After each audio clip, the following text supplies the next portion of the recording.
Cette vidéo est basée sur les observations de pilotes de vols internationaux actuellement en opération. Pour cet exemple, 1 heure égale 1 seconde. Nous savons que la Terre fait un tour complet en 24 heures, que sa circonférence est de 40 075 km, qu'il y a 12 heures de lumière avec un soleil au zénith à midi. Prenons un vol entre Los Angeles et Tokyo. L'aller vers l'ouest, le retour vers l'est.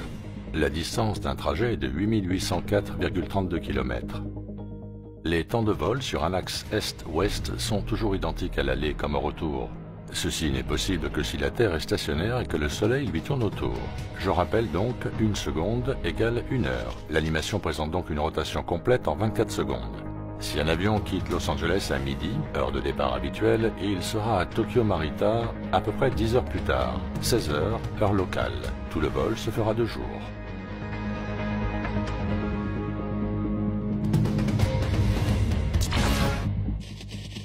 Distance du vol 8804,32 km, vitesse moyenne 880 km/h, arrivée à 16 heures, heure locale, durée du vol 10 heures. Les vols retour de Tokyo Narita à Los Angeles partent en général dans l'après-midi vers 16 heures. Vous arriverez à Los Angeles le lendemain matin à 8 heures. La nuit tombera très vite après le décollage. Distance de vol 8804,32 km, vitesse moyenne 880 km/h, arrivée 8 heures heure locale, durée du vol 10 heures.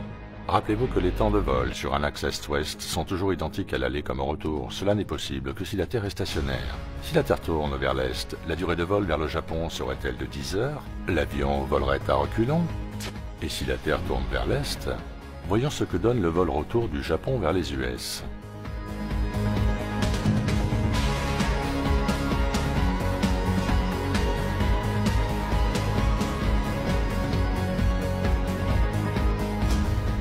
Distance de vol 24 000 km, vitesse de l'avion 2400 km/h, arrivée 16 heures heure locale, durée du vol 10 heures.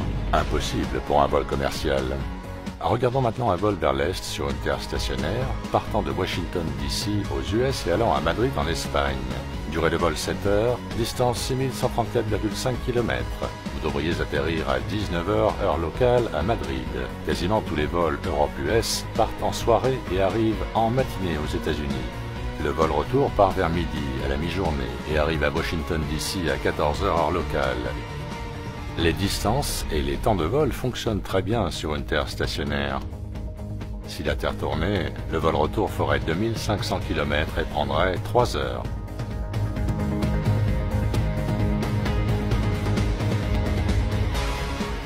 Donc vous persistez. La Terre tourne vers l'est. Ok, 2 avions, l'un partant vers l'est, l'autre partant vers l'ouest. Donc si l'atmosphère se déplace avec la Terre, ce qui veut dire que les nuages se déplacent eux-mêmes à 460 mètres secondes, et pourtant leurs particules d'eau restent en place. L'avion qui va vers l'est ira plus loin que l'avion qui va vers l'ouest. On nous dit que l'atmosphère et ses nuages se déplacent avec la Terre et que ceci n'affecte pas la distance parcourue par les avions. Jamais. La Terre n'est pas une toupie. Vous avez été conditionné, programmé. Réveillez-vous.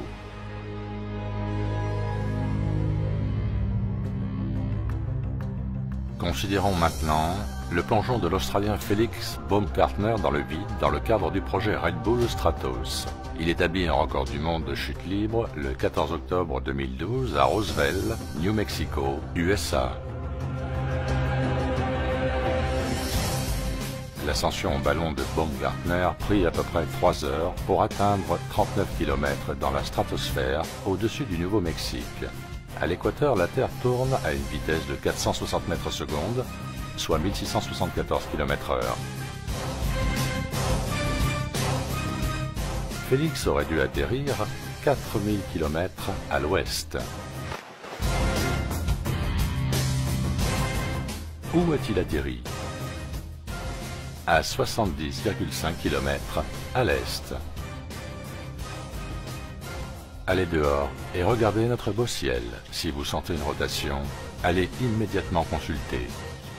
Et soyez assurés que la Terre ne tourne pas. Merci de votre attention.